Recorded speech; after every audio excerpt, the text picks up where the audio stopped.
So ayan mga kaboss, no, ikutin ko lang no yung camera. Yan. Alright, so tuloy-tuloy tayo no, papanood natin yung natapos na. So dyan banda, wala pa, hindi pa tapos yan no. Yo, what's up mga kaboss, panibagong araw, panibagong vlog na tayo ngayon no. Dito kami ngayon sa may dam mga kaboss. Ito yung pangatlo ng bisis ano, na pumunta kami ito. Dahil hindi pa nga siya natatapos, kailangan namin kumuha.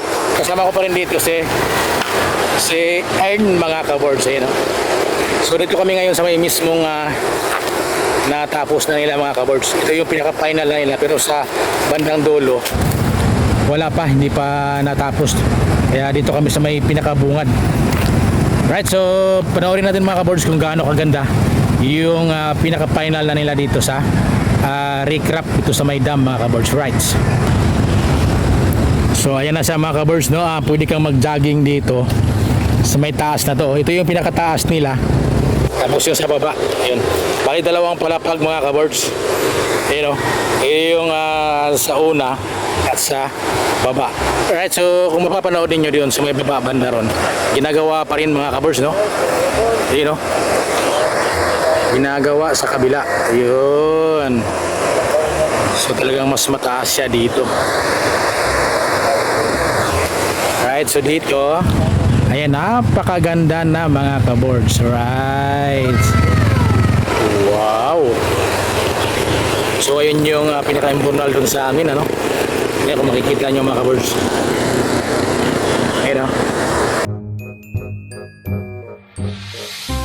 So ayan na siya mga kaboss no. Ayan.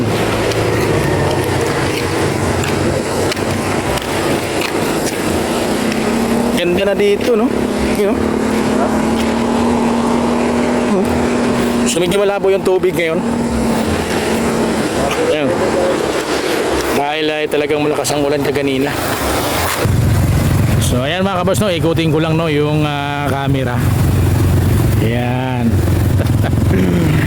Alright, so tuloy-tuloy tayo no, papanood natin yung natapos na. So dyan banda, wala pa, hindi pa tapos yan no. Ayun. Right, so time check natin pala ngayon mga kaboss no, 6:20 na ng hapon mga kaboss. Right, alas 6.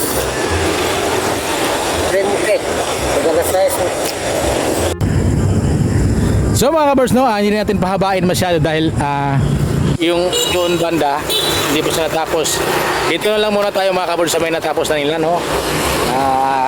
Hanggang dito na lang muna tayo dahil medyo madilim na siya no. Time check natin ngayon yung 6:30 na ng hapon. So bye na ni, kapakute pa siya no. Bye bye mga ka-idol.